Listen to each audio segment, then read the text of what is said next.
Hello. Yes. Hello, sir. Yes, ma'am, you are audible now. Sir, good morning. Yeah, good morning, ma'am. Good morning. Okay, And sir. our keynote speaker is present. She has joined well before everybody else. Good morning. Okay. Yeah. Good morning, ma'am.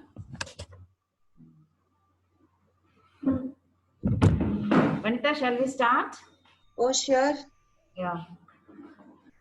Okay. Shall we now? Yes. Yes. Yes. Okay. Good morning, ladies and gentlemen. On behalf of the PG and Research Department of English, I am extremely happy to welcome you all to session 1 of this 4-day virtual international conference on diaspora across time and space, multifarious understandings of Indian diaspora literature. It's with great pleasure I welcome Professor Nalini Iyer, Seattle University, USA, to preside over this session and share her insights with us on the theme Remembering the Resistance of the Pioneer South Asian Americans.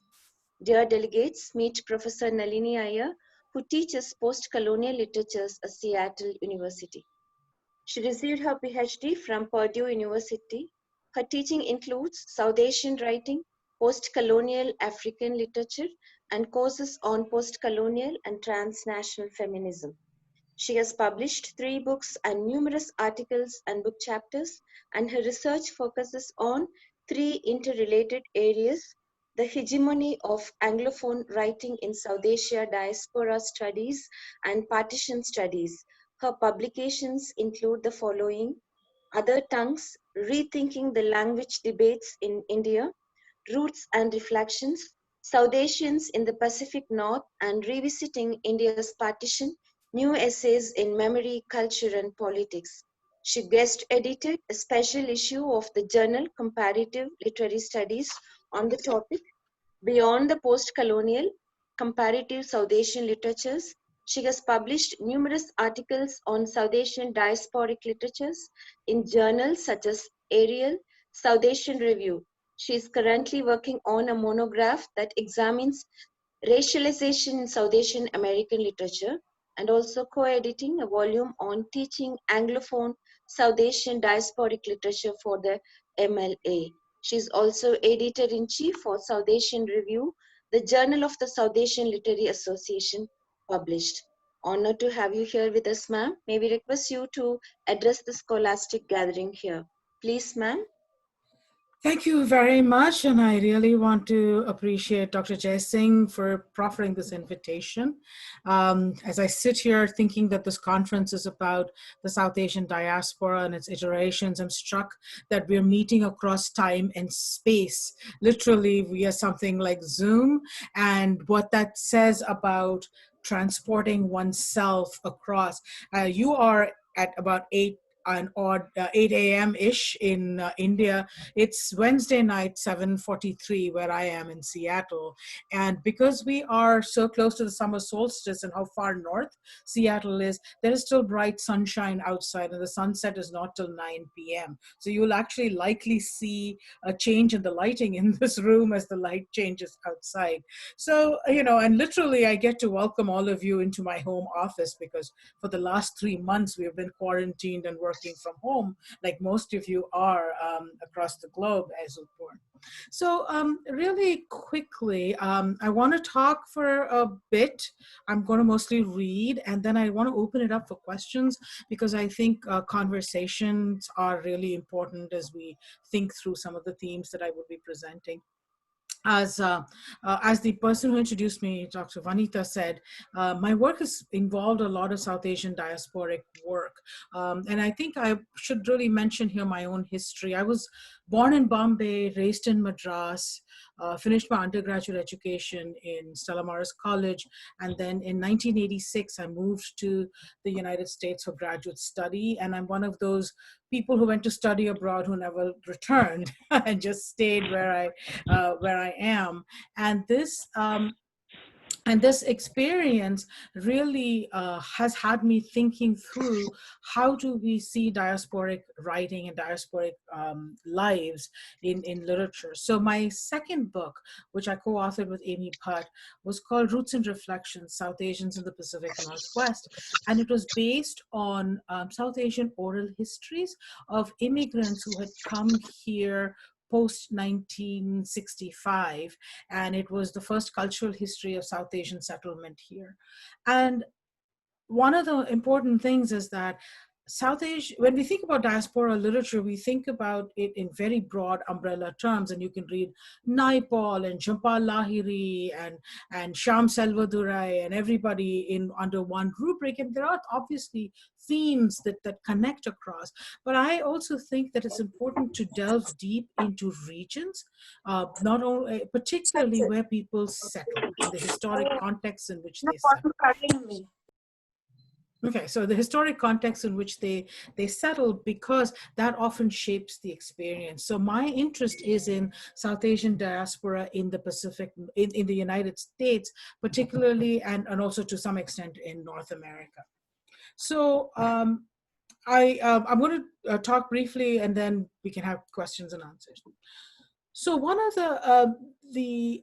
so when I say South Asia, I'm talking India, Pakistan, Bangladesh, Sri Lanka, Nepal, broadly, and South Asian immigration to North America, that is US and Canada, began more than a century ago, but the numbers increased dramatically after the passage of the Immigration and Nationality Act, also known as the Hart-Celler Act of 1965.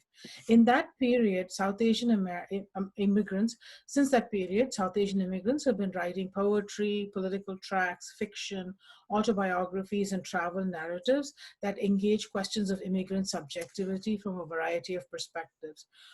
Both South Asian American writing is shaped by the history of immigration laws. And so my larger work is, which is a monograph in progress, is divided into three sections historically. So in the first section, I'm looking at people who wrote about their experiences and migrated between the early 20th century up to 1945, which I call the period of exclusion, and 1946 to 1965, which is referred to in American immigration history as the barred zone period. And then 65 to 2000, after the passage of the Immigration and Nationality Act, where we saw this massive boom in South Asian migration, what in India we used to call the brain drain period. And then post 9/11, including the Trump era, because I think in 2000, after the attack on the Twin Towers, racialization changed for South Asians. In each of these phases, South Asian Americans have been racialized differently, by which I mean the racialized narratives in popular culture, media, etc., have been different. Some scholars, Vivek Bald, for example, in his books The Sun Never Sets, and Lisa Lowe in her narrative Intimacies of Four Continents, will argue that using US immigration law to frame South Asian American experiences overlooks the globality of empire that spurred the movement of labor to the Americas, starting with indenture in the 1800s and the transnational scope of resistance to empire. I concur with these scholars and argue that US immigration laws are part of the operations of empire that police national borders selectively and on the basis of race.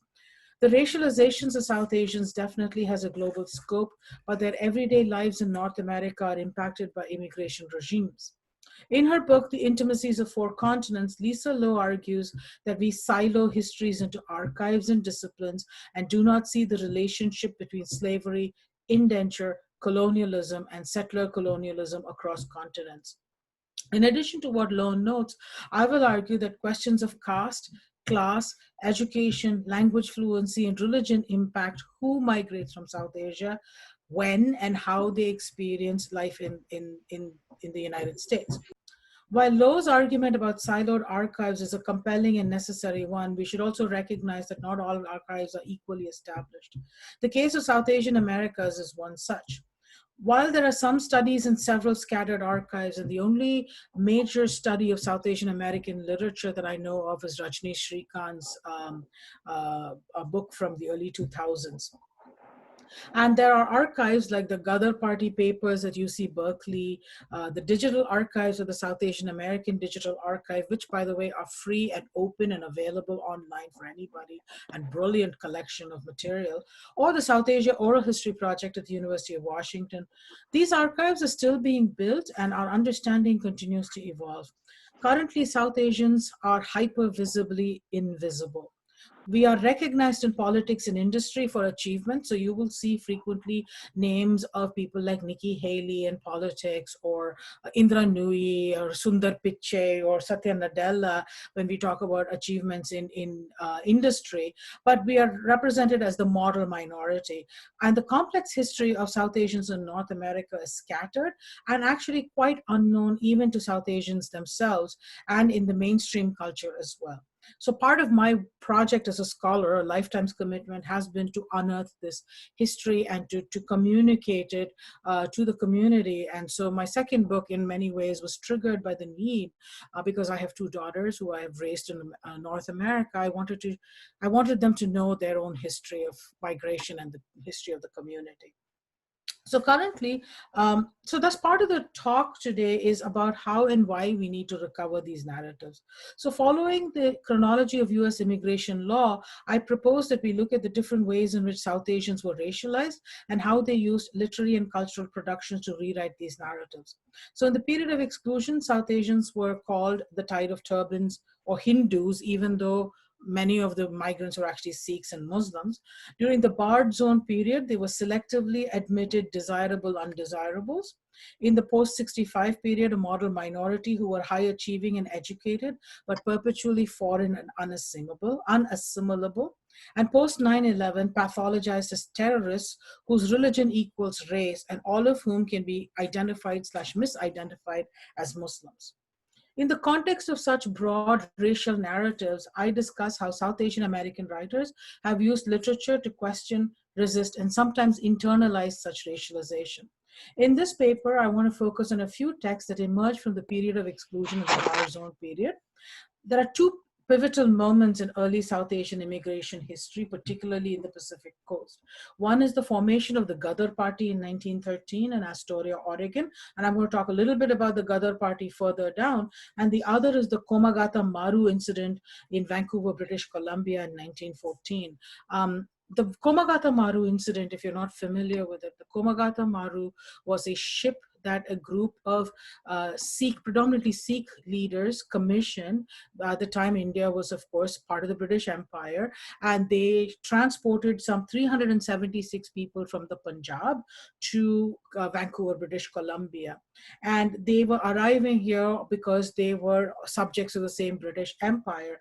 But Canada was getting very, very racial in the way it formed its immigration laws, and they had created a requirement that said that you have to have continuously traveled or experienced what they call continuous voyage in order to be able to become a landed immigrant in Canada. And so when the shipload of people came, only 24 of them were admitted into Canada, the rest were denied.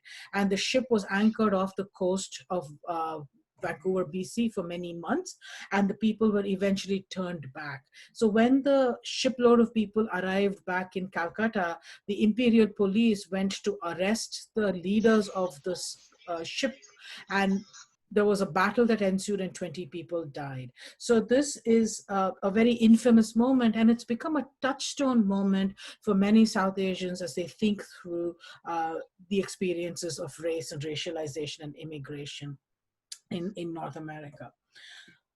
So not only is there writing by South Asians on these two events, the Ghadar Party formation and the Komagata Maru in several languages, Hindi, Urdu, Punjabi, English, but many contemporary works have also focused on recovering these moments. However, there are also writings from this period that are not affiliated with the radical Ghadarites, and these include autobiographies and children's books by Dhangopal Mukherjee, travel narratives by people like Satyadeva Parirajak, and R.K. Narayan's book, My Dateless Diary. Both Satyadeva and Narayan were sojourners in the US who lived and traveled across the country for a significant period. And then autobiographical narratives by Krishnalal Sridharani and Shanta Rama Rao, among others. Much of the scholarship on pre-1965 period focuses on the experiences of the Ghadar Party and the radical resistance to both US immigration laws and to British imperialism in India. Without a doubt, the radical writings of the Ghadarites are an important component of South Asian American immigrant history. However, the focus on radical light writers alone gives us a skewed perspective on what literary production was in this period. We need to recognize that not all those who wrote pre-1965 held similar views. Furthermore, class played a big part in how these writers, particularly those who came as students and travelers, experienced America. Besides the resistance from the Ghadarites, we see writers embracing a spiritual worldview, admiring American achievements, and attempting to be cultural ambassadors representing India to the West. However, the radicals have been romanticized by contemporary scholars and writers, and their lives on the Pacific coast have been the focus of many a scholarly and creative project in our times. In fact, in the last couple of months, there's been a new novel that came out called Passage West by Rishi Reddy, which again is looking at California in the early 20th century.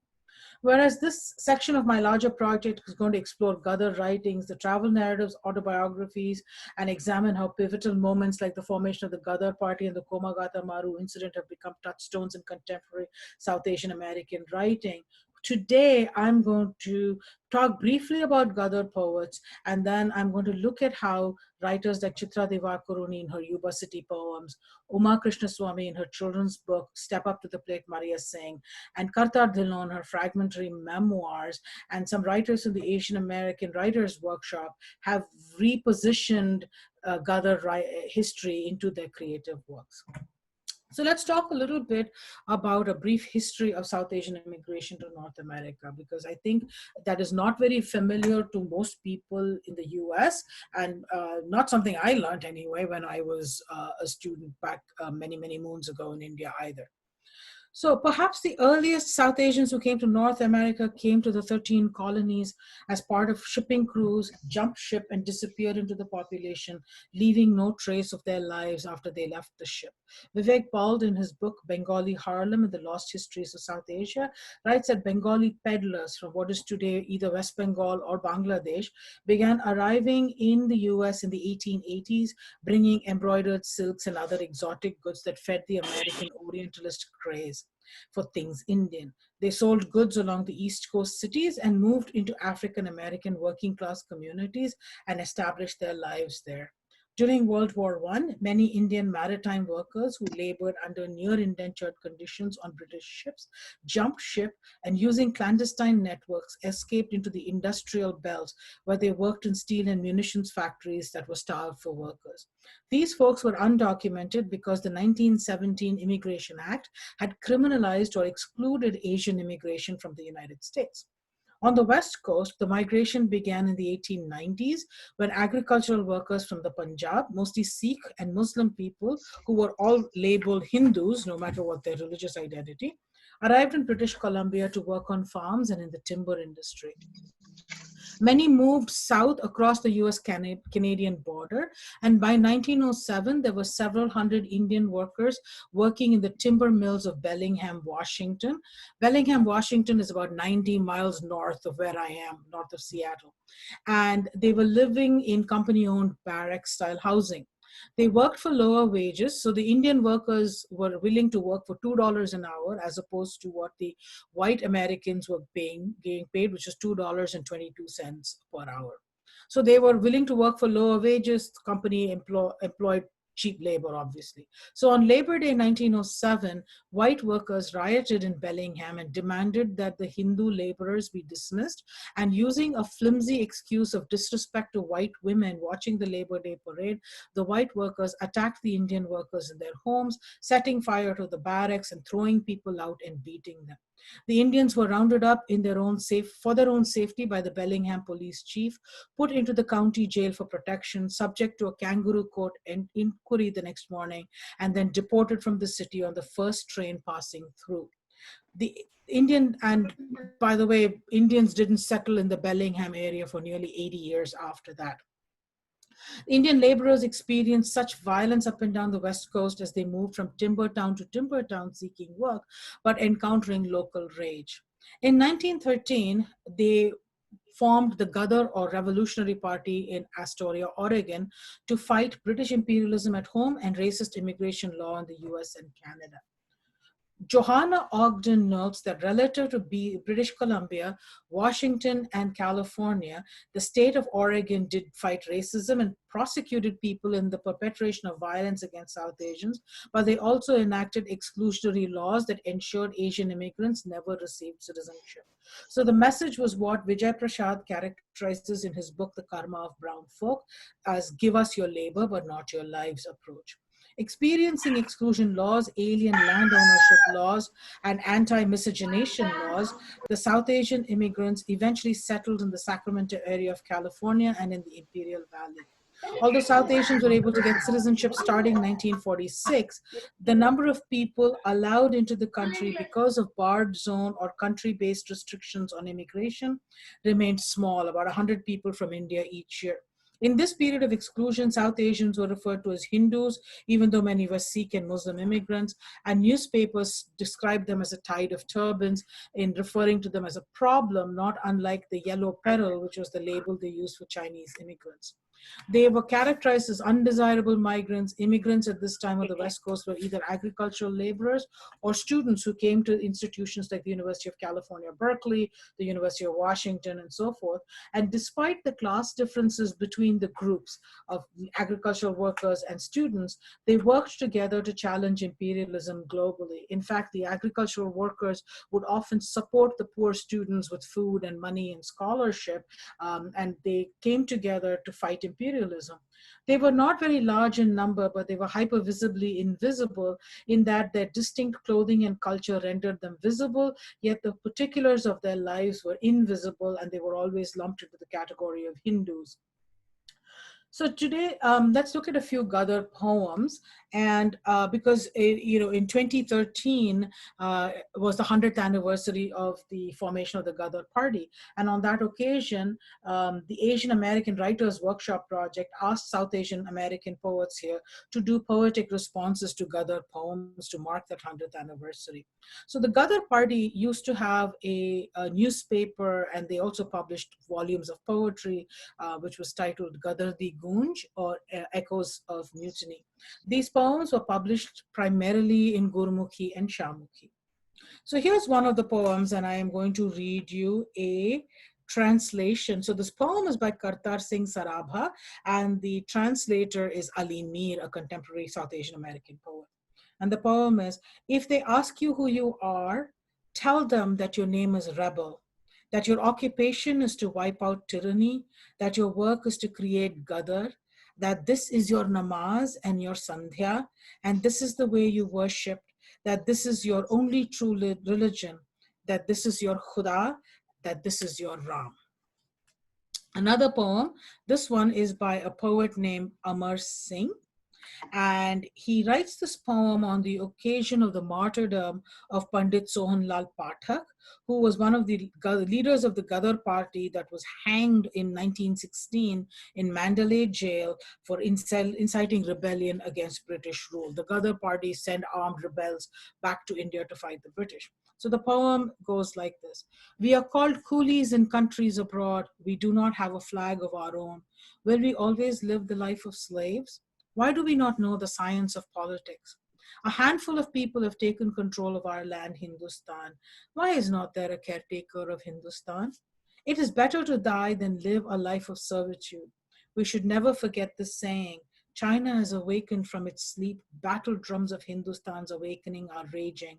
We do not need pundits or qazis, as we do not want our ship to sink. The time for prayers and puja is past. This is the time to pick up the sword. The Gadar paper is proclaiming that the time for revolt is here. They were pretty outspoken about violent uprisings. From the above examples, you can see that the Gadar Di Gunj poems exhorted a subject people in South Asia and in the United States to rise up against tyranny. As Maya Ramnath writes in her Global History of the Gadar Movement, how the Gadarites were positioned as immigrants living in the US calling for liberation in India allowed them to, quote, articulate American class and race relations to the economics and geopolitics of empire by linking the grievances of discrimination against a low-wage immigrant labor force to the colonized status of their home country. These poets wrote in Punjabi and Urdu, and Ved Prakash Vatak has argued that their work follows folk poetry in terms of poetics. Contemporary poets Ali Mir, Bushra Rahman, Purvi Shahid, Muhammad Shahid were asked to respond to the Gadar poems and to craft their own verse in relation to the resistance movements of the present. Thus, Gadar is seen as inspiring a radical global resistance. Take, for example, Ali Mir's poem, inspired by Kartar Singh Sarabha's, and it invites the reader to take up the cause of global protest in his poem, and the poem is called If Kartar Could Have Spoken. Come with us, dear friends, dear comrades, accept our salutations, join us, march in step with us, we are companions on the same path, pay attention to our radical message. Bushra Rahman writes from the perspective of a new mother and talks about the need for women of color to fight for rights of new mothers. And Purvi Shah's poem draws on the notion of Sandhya or twilight in Sarabha's poem to speak of how in twilight we find a revolutionary and welcoming home. Her poem is inspired by the struggles of refugees, immigrants, and undocumented people, which she sees as being in a continuum with the struggles of the Gadarites. For these poets, the Gadarites' work is part of a global struggle and part of an American struggle against injustice. Thus, we see the Gadarite struggle as one that resists racialization as a subject people or an unwanted race. On the other hand, Divakaruni's poem sequences in her collection Leaving Yuba City focus on fictionalized narratives and the emotional impact of racialization and exclusion felt by the Gadarites. Divakaruni, who was an important South Asian American writer, is primarily known as a novelist, but her first work was a collection of poems titled Leaving Yuba City. This volume of poetry is organized around thematic clusters with prose poems and lyric poems as primary forms. The clusters focus on diverse themes from a childhood in post-colonial India where a girl attends Catholic boarding school and experiences a rupture in her identity to poems inspired by artworks. One such cluster is the Yuba City poems, which are 5 in number. Taken together, these poems tell the story of a city where many Sikhs settled as farmers and begin with the founding of the city and include poems about a Sikh man's wedding to a Mexican woman, the arrival of brides left behind in India, reuniting after many years with their husbands, to the second generation children's struggles with racism in schools, to the title poem Leaving Yuba City, which focuses on a young Punjabi American girl getting ready to flee her conventional home and community and find herself as an American. The first poem, The Founding of Yuba City, narrates the arrival of Sikh farmers who came to the area after having worked in the railroad. Calloused from pounding metal into the earth, she writes, their farmers' hands ached to plunge into moisture, unquote. The description of the land is sensuous and is connected to the newly arrived men's nostalgia for the fertile Punjab farms they left behind. The memory of land is intertwined with memories of their wives in their red skirts and hibiscus-scented hair. The poem speaks of their dreams. They did not fear work. Tomorrow they would find jobs, save, buy the land soon. Innocent of alien laws, they plant their crops. For the reader who knows US immigration history, the poem marks the discrepancy between the farmers' dreams and the harsh reality of their lives. For those who don't, the poet offers a helpful historic endnote about the settling of Punjab farmers in the region in 1910 and the way the alien land laws basically said that if you are not an American citizen, you cannot own land. And so many of these immigrants were denied citizenship. They couldn't own land. If they had children born in America who had American citizenship, they could hold land in their name. So they were unable to hold land. And the final line of the footnote is a sobering one. It says, quote, a number of the original settlers were never reunited with their families, unquote. The poem underscores the racist immigration law regime that governs these men's lives and contrasts that with the dreams of growing wheat, spinach, and cauliflowers pushing up white fists toward the light. The poem speaks to the defiance of the settlers as well as their enriching of the land to which they had come. The second poem, Yuba City Wedding, narrates the story of an unknown Sikh man on the eve of his wedding to a Mexican woman. So one of the interesting historical facts, California had anti-miscegenation laws. In other words, they didn't allow people, uh, brown and black people, to marry white men and women. And so the Sikh men, many of them came as single men, or they had left their wives behind and couldn't go back, were not able to get married, and many of them then ended up marrying Mexican women. And there's a formation of a sort of a Punjabi Mexican community that occurs in this region. And Karen Leonard has written a historic book about it called Making Ethnic Choices, and there is a documentary called Roots in the Sand as well that talks about this period. So these men, unable to go back to Punjab, marry and bring back wives, marry local Mexican women. So in this poem, the speaker is a man named Surdeep, who wakes up on the morning of his wedding to Manuela with a hangover and deep doubts about what he is about to do. Many Sikhs in his community have shunned him for marrying outside the community and express anxieties about his ability to raise children in their faith. The family of Manuela, who had originally resisted the interracial relationship, now welcome him, but this marriage also comes with a change of faith to Catholicism and a change of name to Isidro. The poem ends in ambivalence. The speaker is unsure about what his future holds and yet looks forward to being the father of the baby that Manuela is carrying. This poem gets into the emotional state of one man and his experiences with assimilation and cultural change, and less on the ethnographic or historical elements that Leonard and Hart's works do. The third poem, The Brides Come to Yuba City, speaks of the women who were left behind in Punjab, who eventually arrive in California in the 1940s after the changes to immigration law that allowed Indians to become citizens. This was also the moment when the Punjab was split during the violent partition, as you all know. So the women were leaving behind a land that didn't exist anymore, and the California they come to is a foreign land. The women came carrying some Punjab in their luggage, laddus from Jalandhar and seeds for Indian vegetables to grow. Some have not seen their husbands in 30 years, and others are recent brides who married their husbands in absentia and had a ceremony solemnized by photograph. The poem's narrator says, the quote, "The platform is endless wide, the men walk and walk without advancing, their lined, wavering mouth, their eyes like drowning lights. We cannot recognize a single face," unquote. The final two poems in this collection look at the lives of children of the first settlers. Yuba City School speaks of a Sikh mother of a young boy as the speaker who tells of her son's experiences with discrimination, not just because of schoolyard bullies who mock his uncut hair and turban, but also at the hands of the system that seems indifferent to the needs of a non-English speaking child. The poem juxtaposes the mother's thoughts with her ironing, a symbol of her being trapped in a web of domesticity, and ends with her determination to step out of the house to advocate for her son. In the final poem, the eponymous Leaving Yuba City, a young Sikh girl plans her escape from her ethnic community into the larger American world. She dreams of makeup, westernized clothes, a job, and assimilation. Thus, the cycle begins with the racism and hostile immigration laws that the pioneers faced, and then traces the generational impact of ethnic isolation and minoritization. The speaker in the final poem is unaware of the hardships that await her and imagines assimilation to be easy, and critiques the ethnocentrism, the isolation, and generational differences in her community. The poem is juxtaposed with a poem juxtaposed with this sequence is called Indian Movie, New Jersey, and is the final poem of the collection. And it takes the reader beyond the West Coast and the pioneers to the world of post-1965 immigrants who've experienced disillusionment with the American dream. As the community members lose themselves in a melodramatic plotline of a Bollywood blockbuster, the poem notes that, quote, "We do not speak of motel raids, canceled permits, stones thrown through glass windows, daughters and sons raped by dotbusters," unquote. The dotbusters is a reference to this white supremacist group that used to attack Indian women for wearing bindis.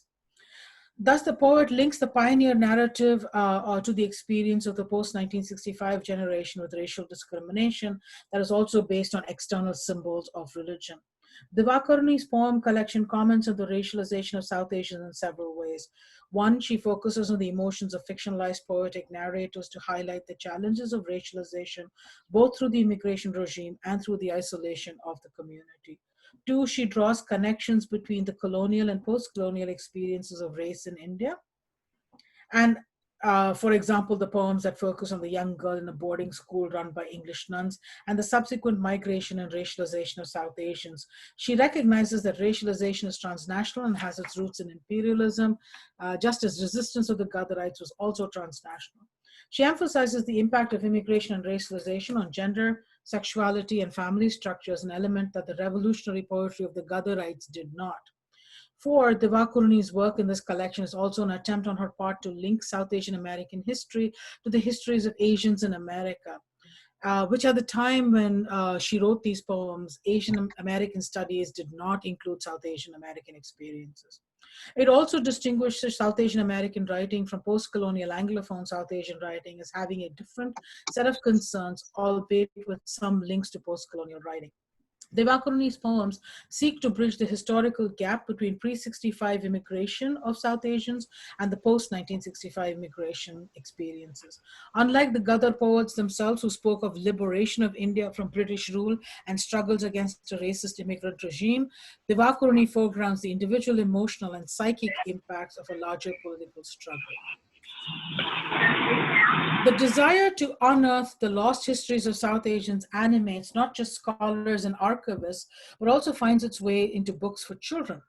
Here I turn to Uma Krishnaswamy's novel for young readers, which is called Step Up to the Plate, Maria Singh, and was published in 2017. This is a historical novel by an Indo-Canadian children's author that is set in Yuba City, California in 1945. Featuring a biracial girl, Maria Singh, the daughter of a Sikh immigrant and a Mexican-American woman, the novel captures the lives of early South Asian immigrants. The young readers learn of the mostly male Punjabi immigrants who were denied citizenship, were not allowed to bring their spouses, and so married Mexican women and raised their children as Catholic. Krishnaswamy melds historical material about Punjabi community, anti-Asian immigrant laws, and the resistance by immigrants, the xenophobia of the warriors, and the emergence of women's softball leagues in a well-paced narrative. The story both educates the reader about a lesser-known chapter of Asian American history and interracial relationships, as well as engages the reader in the family life of a fifth grader. In an era of rationing and tightened resources, Maria's family and that of others in the community come together to support one another. Not only does the novel speak of the hardships people endured at the time, it also captures the spirit of community, the emergence of a hybrid culture where rotis, tortillas, and murg pulao curries mark the adha, half and half cultures of the Punjabi Mexicans. Amidst the difficulties in the pure joy that the girls on the local softball team organized by fifth grade teachers experience in the sport. The narrative also features how young girls step up to petition the city for a softball field and learn the meaning of democracy and standing up for one's rights. Krishnaswamy's narrative draws upon historical material to educate readers, but also presents a narrative of a brown mixed-race girl who finds joy, community, and political inspiration in her world. If Uma Krishnaswamy fictionalizes history, Kartar Dhillon writes from her personal experiences. Kartar Dhillon, who was born in 1915 to Bakshish Singh Dhillon and his wife Ratan Kaur, is among the first South Asian women born in the United States. She's left behind some fragmentary accounts of her life amongst the Punjabi pioneers of the West Coast, which have provided valuable insights into the historical period of South Asian immigration. However, much of the work done in mapping out the history has come from the stories of men upon whom books have been written, as Dhillon rightly observes. What makes Dhillon's work important is she's the first woman to document, although later in life, this world from a woman's perspective.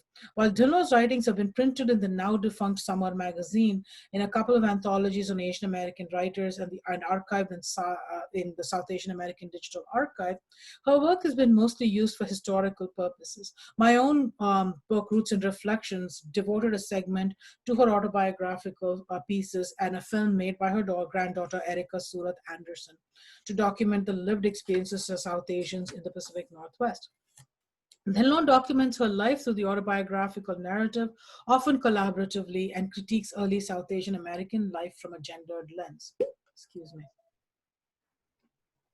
Kartar Dhillon began documenting her life towards the end of the 20th century. Having been born in 1915 and having spent her early years in agricultural communities made up of mostly male Punjabi immigrants, Dhillon's memoir fragments speak to the early immigrant experiences from a female perspective. Whereas autobiographical pieces tend to be first-person narratives about the growth and evolution of the writer-narrator, Dhillon's memoir fragments are less about her as an individual and more about community and family. In her narratives about her home life, Parrot's Beak, her biographical sketch of her beloved brother Bud Dhillon, and her narrative about her travels with her granddaughter Erica to discover traces of Sikh life in Astoria, Oregon, she focuses on community and the role that individuals in her family, her brother, her parents, played in the struggles of the early pioneers. Thus, we learn that her father, Bakshish Singh Dhillon, had been the only man fluent in English and Punjabi, and so had spent many evenings reading aloud from newspapers so his fellow agricultural workers could learn about India's independence struggle or socio-political issues in the United States. She writes that her father's fellow workers were untutored young men having come from tilling the soils of Punjab to tilling the soil of California or working in the timber mills of Oregon. She notes that her father fought for workers' rights during the lumber mill strikes and was the liaison between Indian workers and the Hammond Lumber Mill Company. There is pride and adulation for her father's work, and she sees the importance of her documenting these memories. As she continues her description of life in Astoria, Oregon, and her quest to learn that history, she writes that they came across a newspaper article about her oldest brother winning academic recognition for perfect attendance at school. That newspaper piece recalls for Dhillon her mother's tireless work at home. She writes, I picture my mother rushing about our little house in Astoria in the mornings, simultaneously saying her prayers, cooking breakfast, dressing the children, and sending off to school. It came as a revelation to me on reading that item in the newspaper that she had never let us miss a day of school. Perhaps that was how I scored so high, even with all the changes to school. By juxtaposing her memories of her father's role in the community with her mother's role at home in ensuring that the children were clothed, fed, and sent to school, Dhillon places both their contributions on the same plane. She also documents her mother's work supporting community needs when she stepped into the role of cook for the lumber workers when there was no one who could do that work. Dhillon notes that her mother often donated all of her earnings to the work of the Ghadar Party. In Parrot's Beak, Dhillon speaks of her complex and difficult relationship with her mother, who had been harsh and demanding of her children, particularly daughters. Dhillon's essay candidly outlines her mother's abusive behavior with her, but also recognizes the challenges she had endured. Ratan Kaur had been married at 17, moved from her village to the US, and often was the only woman in the predominantly male community except for her own daughters. Although her husband had taught her to read and write in Punjabi, Ratan Kaur had endured isolation. Kartar Dhillon notes that her mother had lived her own version of a feminist life, independent, hardworking, and refusing to compel her daughters into early marriage. On her deathbed, she tells Kartar, your father wanted to arrange marriages for you and your sisters before he died, but I absolutely refused. I told him we came to this country to give our children education. What good will it do them if they have to marry men they do not know and perhaps might not like? You were only 11 years old when he died, you know, she says. However, the mother also saw it as a responsibility to prepare her daughter for the travails of a married life, where a woman was always expected to fulfill the expectations of the men. Dhillon writes that her own educational ambitions were derailed when she married a fiery Ghadar revolutionary, Surat Singh Gill, who expected that his wife would be subservient to him. In this essay, Dhillon foregrounds the stories of her mother and herself as they navigate a male-dominated world. Ratan Kaur's candid assessments of male domination and marriage paved the way for her daughter's independence. Eventually, Dhillon left her husband and raised her children as a single parent. Although Dhillon is recognized for memorializing the lives of Sikh pioneers on the West Coast, her memoirs also document the lives of the pioneering women, and she's critical of the revolutionaries who wanted freedom and civil rights but denied those same rights to their womenfolk. Ratan Kaur's courage and steadfastness in the face of hardship, her determination to support her children toward better lives and combating patriarchal domination are clearly recorded by the daughter. Although the mother-daughter relationship was hard and fractious, it was honest and prepared her for the life of an oldest daughter left with the care of her siblings when she was barely 17. Her mother had tried to marry her off in India, and when she refused, he threw her out of the house, only to send the youngest children to her a few weeks later when one of the young ones burned their home down. Despite her own marital and financial difficulties, Dhillon raises these children as her own. Excuse me. One of the longest essays is one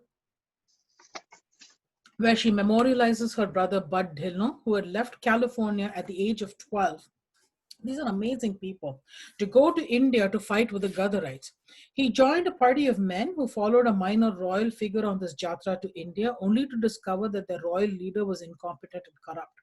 Abandoned en route in China, Bud Dhillon, who's only 12 years old, by the way, makes his way first to Japan and eventually to Moscow to attend university and study with Soviet intellectuals of the time. Dhillon's essays show how much he adores her older brother and has great admiration for his courage and selfless work for the Gadar party. She says very little about herself in this piece except to identify as Bud's sister and to note that she married Surat Singh Gill. Her narrative gives voice to Bud through excerpts from interviews and speaks to his role in building the community in California. Her goal is to give voice to the community. In her essay on returning to Astoria, Oregon, she recounts the archival work undertaken by herself and her granddaughter, as well as the conversation that they have with long-term residents in the area about Indian immigrants who work for the Hammond lumber mill. These residents remembered little about the Indian community other than their exotic presence. In contrast, however, Dhillon herself discovers that her memories are filled with details. She writes, I remember more than I have written. I remember streets clogged with golden daffodils. I remember pussy willows. What an incredibly exotic plant. I'm sure I will never be able to adequately describe blackberry juice glistening in the sun. Dhillon reclaims a place for the community that Astoria, Oregon had all but erased. Through her memories of the landscape, she claims a space for her people that had been legally denied to them by the alien land laws of 1923. Dhillon's writing documents revolutions by Gadarites who framed their struggle as that of international workers within an empire, and by women on the domestic front who supported the men in their struggles but also challenged their values and the role of women. Dhillon's writing also demonstrates a strong awareness of the global context of the work of the Gadar Party. Theirs was a struggle against imperialism and for workers' rights. They collaborated with union workers, with Indian freedom fighters, and with socialist intellectuals across the globe. Her tribute to her brother carefully documents this. Unlike post-1965 South Asian diasporic writing, her narratives are free of auto-exoticism and Orientalist nostalgia. In writing about the domestic sphere, her mother's work in raising children, the challenges of feeding and clothing orphaned siblings, the life of a single mother, she places women's work on par with working for the Gadar Party. There is no sentimentalizing or romanticizing of the domestic sphere.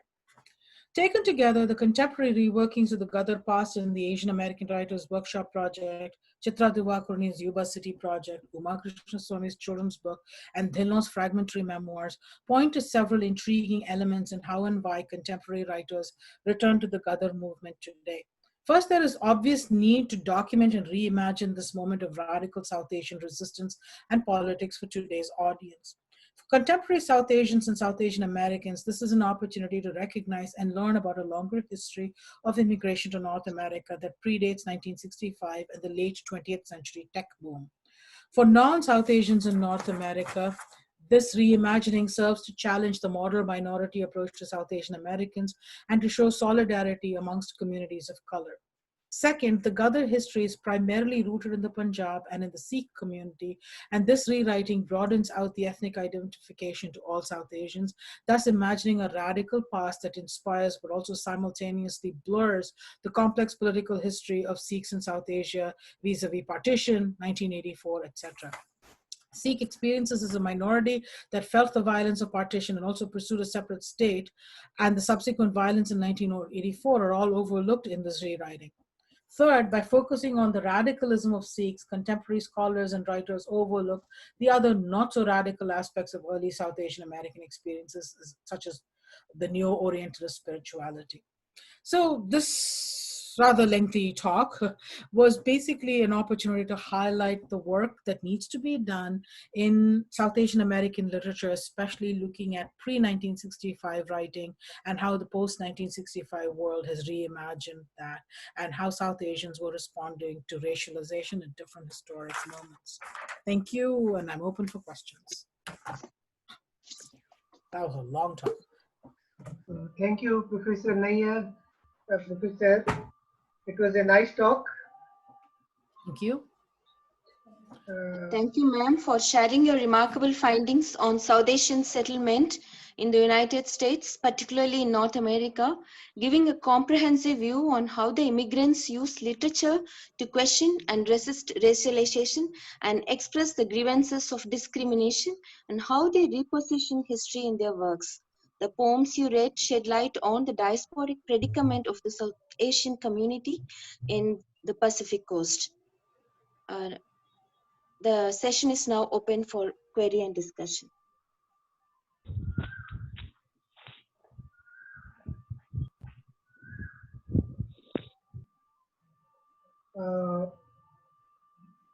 I have a, you can say, small query or observation.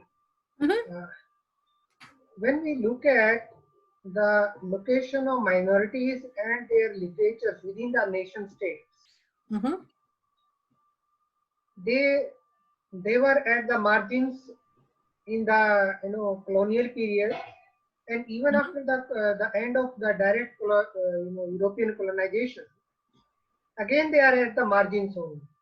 The position of Sikhs as a diaspora in USA, and then position of Sikhs in India around after 1984 and all that, that period, everybody knows that.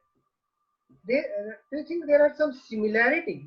The formation of nation states on certain lines has created diasporas even within the nation state. People who were living in the places for centuries, they were converted into refugees or diaspora, whatever we say, in their own places.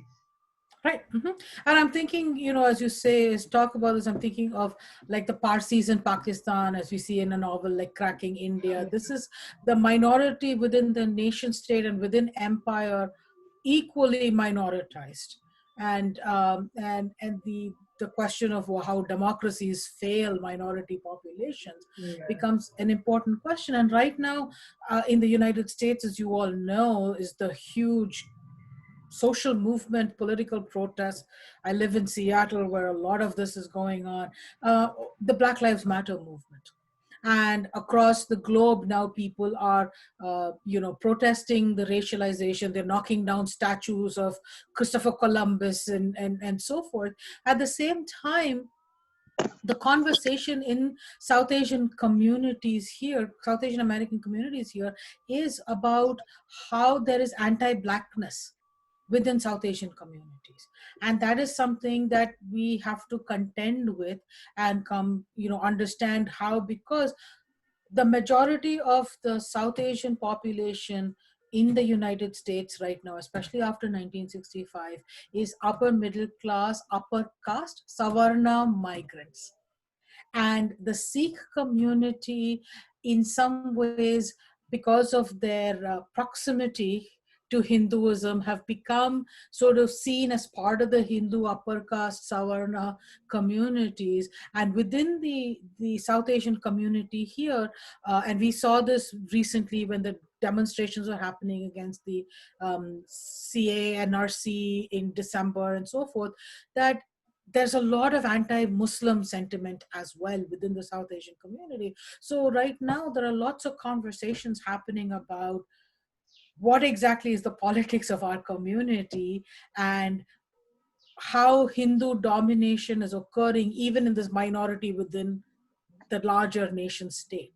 And I think it's a very important and complex question that we have to definitely deal with. Yeah. And I think nobody knows the definite answer as well. No.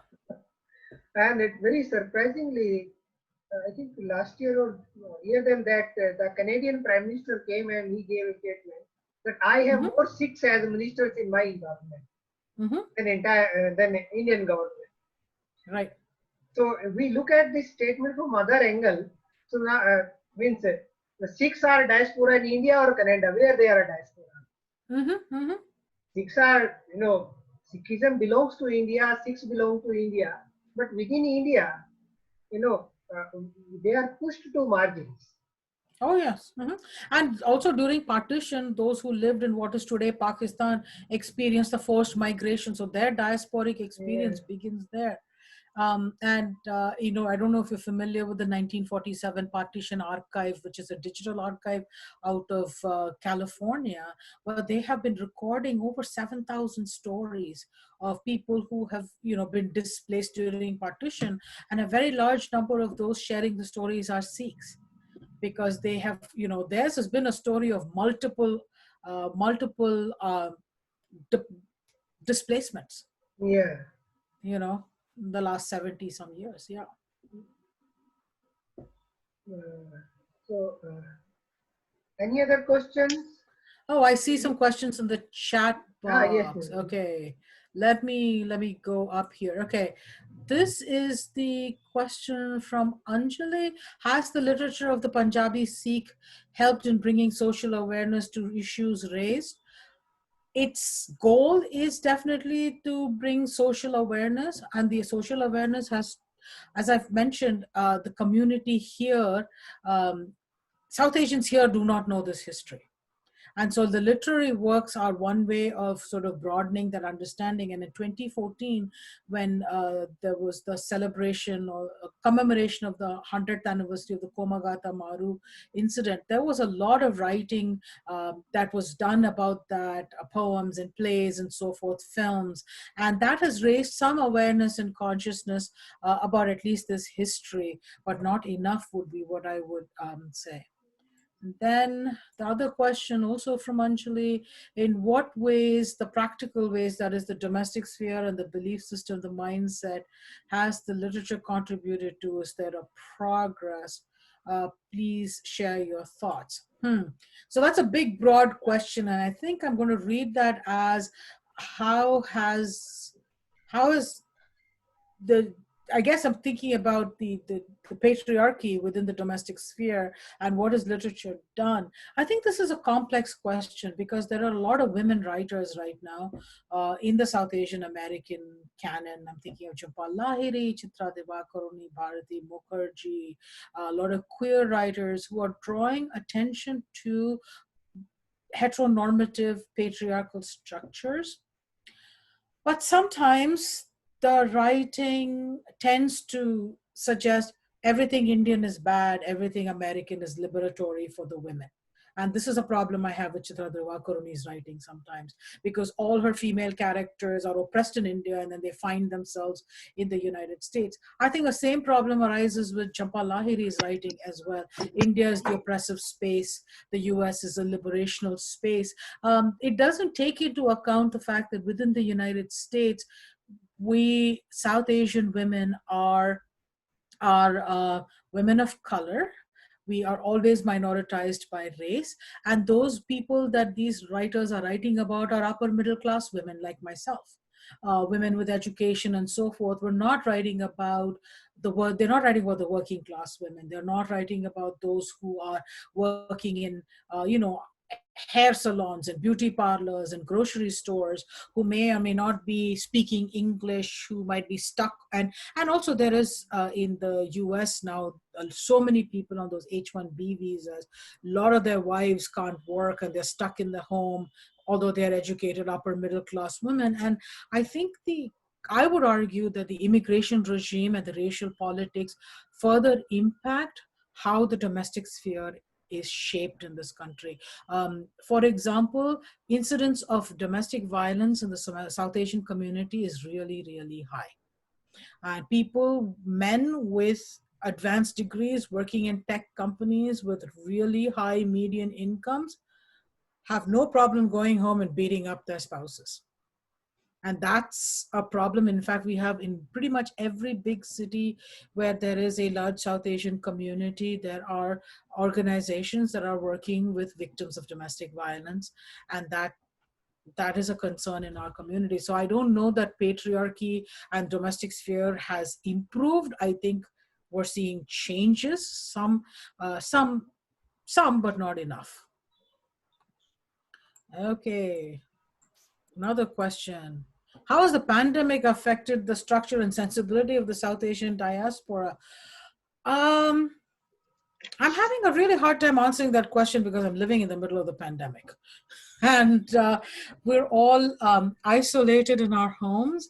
And I think I will say this, that the when India went into lockdown and one fine day, they were like, no flights. And OCI card holders like myself, or people who are on visitor visas. That means if you have an American citizenship, you can't travel back to India, and you can't travel back if there's a family emergency. Forget visiting for fun, but if there's a family emergency or someone's getting married and all of that, you can't go back. And for many of us who live here, we have aging parents in India. And it's a source of concern that what happens if something happens to our relatives. How do we go back? How do we engage? I also know of people from India who came to do scholarly work in the US who got stuck here, and the US closed down all its offices and so forth. So people who came to visit, whether they came to visit family or whatnot, are actually stuck here because there are no flights, their visas are expiring, that renders their position precarious and illegal. That's a problem. And neither the US government nor the Indian government is addressing this. So definitely in terms of the pandemic, that is something I would see immediately. The other thing I'm hearing of, because I live in Seattle, Microsoft, Amazon, we have a lot of Indian workers here who are on the H-1B temporary visas. And as this economy is tanking and there is unemployment, a lot of people find themselves unemployed and therefore immediately out of visa status, but unable to travel back because of the airline shutdowns. So there are a lot of people who are in quite a bit of distress and are caught. It's like Trishanku. You don't belong in the US because you're a visitor visa or whatever. You're not living in India and the Indian government is not doing something for you. So these are people who are relying then on community support structures. International students are in really bad shape. If they came to this country and the universities closed suddenly, they closed down the dorms, these students don't have a place to go, their visa status, their ability to finish their programs, their money is running out. It's a very stressful situation for a lot of students in the US as well. All right. How shall South Asian writers create narratives about diasporic experience in and across the globe? A very broad question, and I don't know how to answer that, except to say that there are a lot of narratives about the diasporic experience.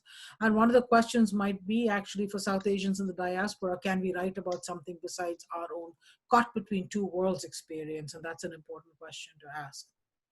The contribution of Shauna Singh Baldwin to diasporic literature. Shauna Singh Baldwin is an important writer. Her What the Body Remembers, Tiger's Claw, several. I mean, she's an important voice and one of the few Sikh women who has gained stature as a writer and a thinker. And I think she's a very important voice, definitely, for South Asian diaspora. How do you feel the diaspora literature has brought social and cultural bonding between two ends? No. Nope. I don't think, I think South Asian diasporic writing is, there is a not very positive response to South Asian diasporic writing within South Asia. There's a sense that people are writing inauthentically. They don't have a sense of what's actually happening on the ground in India. There's a lot of nostalgia. And South Asian diasporic writing in the US is only so valued as a sort of an exotic thing. It's a very Orientalist approach to the writing. So I think that there is not a social or cultural bonding on either end.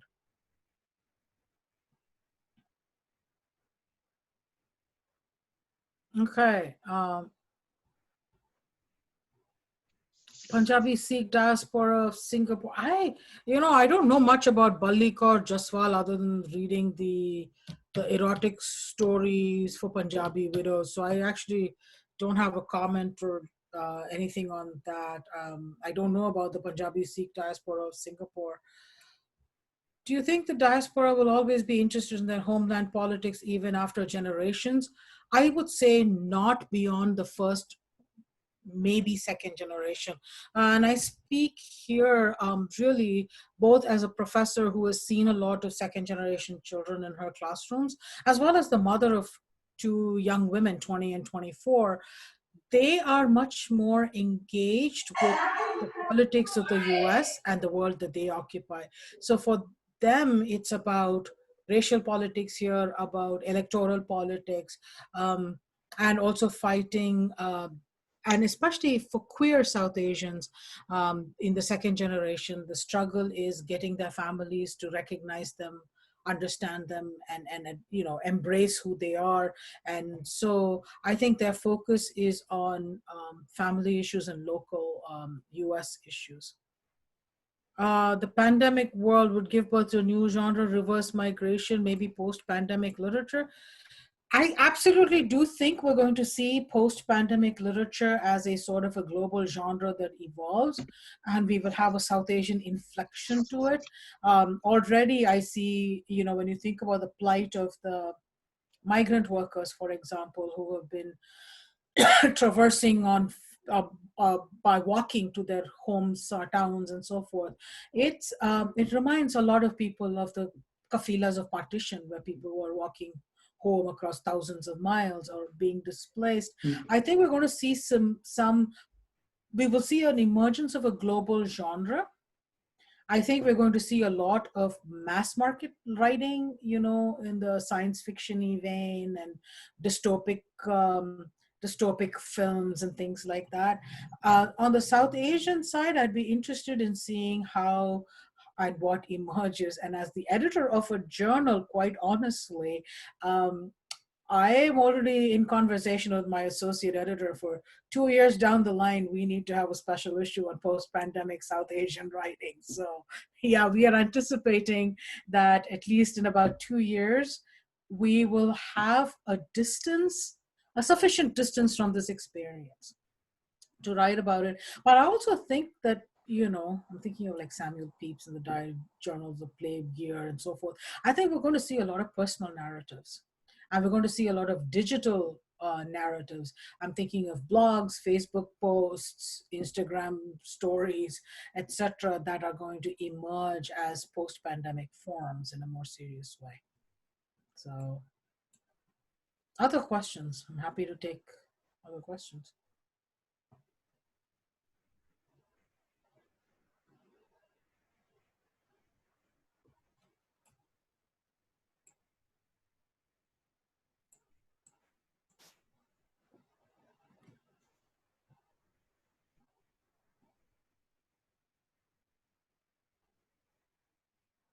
No, I don't see any other questions.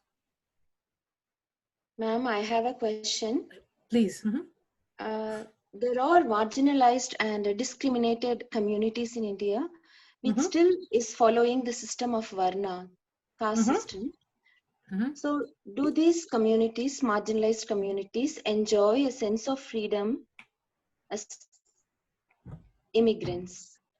That's an interesting question. And when you think of the Dalit Bahujan issues, I'm thinking of Sujata Gidla, about 2 years ago, wrote a narrative, a memoir called Ants Among Elephants. And she lives, as you might already know, and I know it's a controversial narrative. I've seen, I think it's Shubhara Seelam's critique of it as well.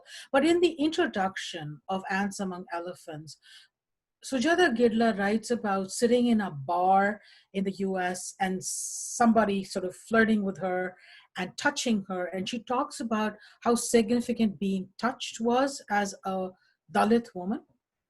And I'm also a big fan of the intellectual activist Thenmozhi Soundararajan, who was born, and she's Dalit, she was born and raised in this country.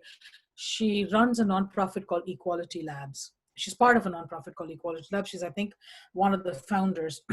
And they did a survey of a caste in the United States, which I think was a remarkably important project because it highlighted that in the diaspora, we carry with us our baggage of caste and its attendant discriminations.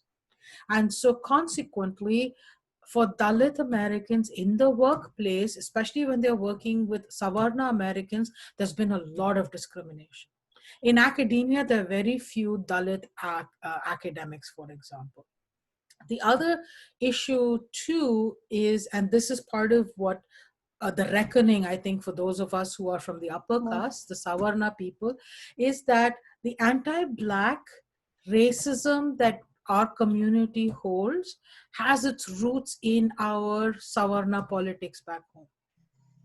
And even though many of us, I mean, with my last name, you can tell I grew up in Madras from a Tamil Brahmin community.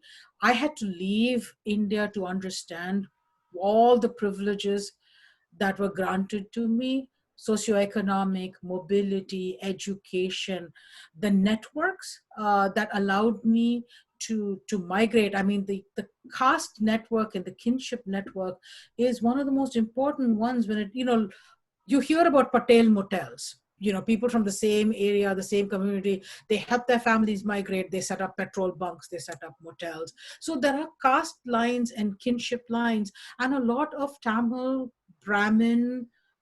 I came in the 80s. When I came here, most of the IIT Madras class that came to the US with me was Tamil Brahmin men. And they all came here. My brother is an IIT Madras graduate. My husband's an IIT Bombay graduate. All Tamil Brahmin privilege definitely contributes to how we end up where we do. So I'm very, very mindful of that and very aware of that. And one of the things that Tenmuri Soundararajan has written about is that when people came here, like her parents' generation, so Tenmuri is in her 30s or probably, then her parents came here in the 70s and so forth. They hid their Dalit identity because they were afraid that they will be distanced within the South Asian community. And she talks about in this very moving piece about how the Dalit members of the South Asian community would secretly identify with each other and form a sort of an underground network of support, at the same time live in fear. So they are living with multiple levels of discrimination, right? White America discriminating, immigration status is precarious.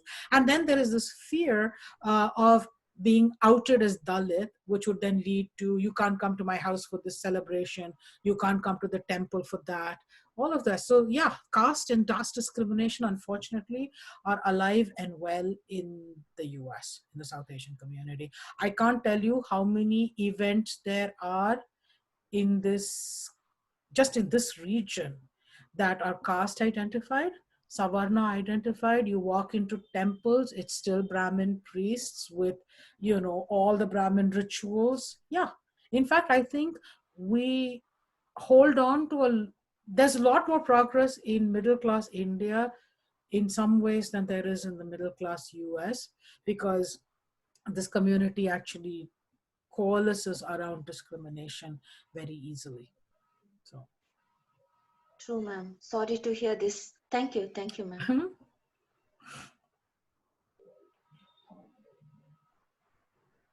So Vinita ma'am, you can move the session forward. Okay. Hello. I think someone is posing a question, sir. Yes, ma'am. Yeah, do I agree with Radha's view that India's internal diaspora is absolutely? I think Radhakrishnan's very right about that. And I think it's a question of, I think diaspora in that regard is not necessary. It can be displacement of people, from rural to urban areas, or when we have, say, people from the Northeast working in Bangalore, they form a diasporic community.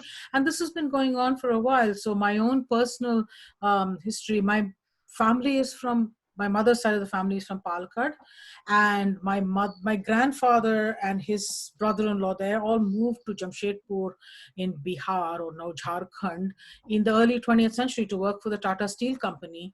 And my mother grew up in Jamshedpur, as did her nieces and nephews.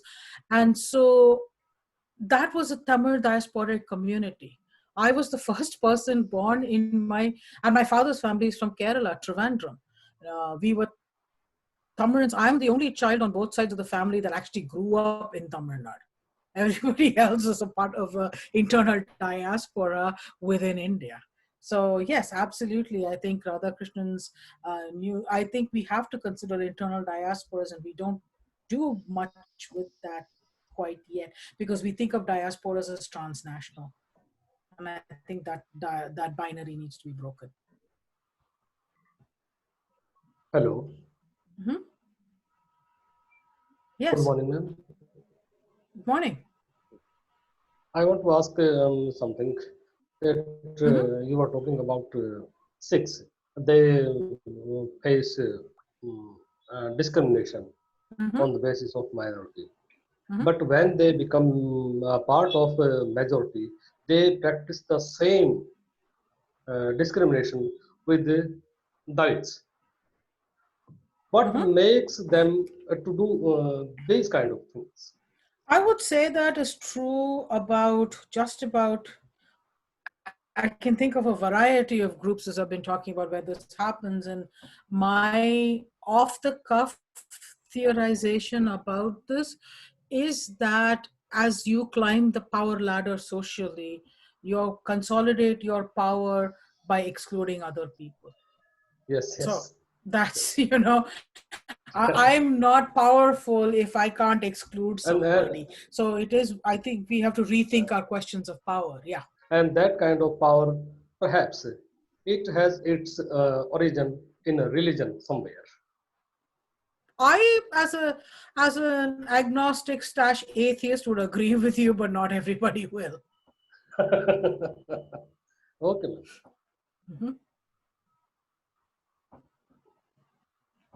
Okay, thank you. You're welcome. Any more questions, participants? Ma'am, I think now no questions. Some compliments are there. Okay. Yeah. Okay, shall we wind up, sir, this session? Yeah. Yes. So, Professor Nalini Ayerji, thank you. Thanks for accepting and giving us such a interactive session. I think everybody liked asking questions and everybody is satisfied with the answers you gave. So, ma'am, Vanita, ma'am. Okay. No, thank you very much to this audience. I have 145 participants according to the Zoom box at the bottom, and I am very grateful that you are all here at this early hour, ready to listen to a long winding conversation about diasporas and so forth. So I really thank you, and thank you very much, Jay, for inviting me. Okay. Thank you. Thank you, ma'am. Dear delegates, there are multiple perspectives taken on the diasporic condition across the world. A writer said, "So here you are, too foreign for home, too foreign for here, never enough for both." Another said, "Eliminate the diaspora, or the diaspora will eliminate you." Kiran Desai claimed, "The Indian diaspora is a wonderful place to write from, and I'm lucky to be a part of it." Waiting to listen to the multifarious understandings of Indian diaspora literature in the ensuing paper presentation session, I wish all the delegates a productive and enlightening time. Thank you all.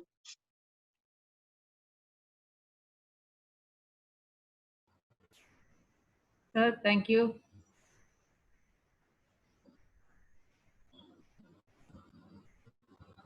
Sir, Desing sir. Yes, ma'am. Thank you. Yeah. Thank you for this wonderful session you have arranged for us. Yeah. And there is one more session, going to happen along with Nalini's today. No, sir. Paper presentation. Are you sure? I think Yes, there is. Let me check. I think there is one assistant professor who is going to speak today, or he is going to speak tomorrow.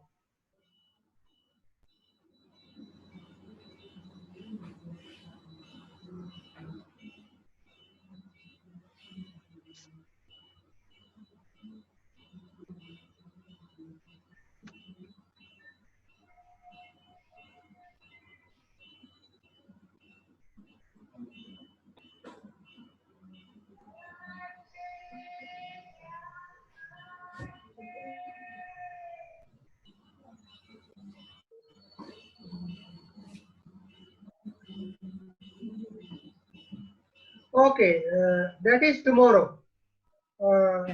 P. Sitaraman. Today it's not there. It is tomorrow. P. Sitaraman's session is tomorrow. So, ma'am, hello. Hello. Yes, ma'am. Hello, sir. Yes, ma'am. So, Shall we move on to the next session, paper presentation session? yes, ma'am. We can start. And Shall we move on? Okay. because today it is the only session, only one keynote speech Okay. was there. So I think the parallel session will happen Yes. through, Google Meet ID. Yes, sir. Yes. Sir, it will start by 10 o'clock. Okay. So, Only tomorrow we are having the half an keynote hour more. address. so ma'am, can we end this meeting now? Yeah, we can end the meeting. Okay. Recording I will send you. Okay, this Okay. session is ended now, and we'll meet in Google Meet participants. Okay. Have a good time. Okay. Thank you. Thank you, Dr. Jason. Yeah. Thank you, ma'am. Most welcome. So, ma'am, the session was wonderful, and she presented very nicely, and she took all the questions and answered. So I think everybody liked this session. Yes, sir. So now I am ending this meeting.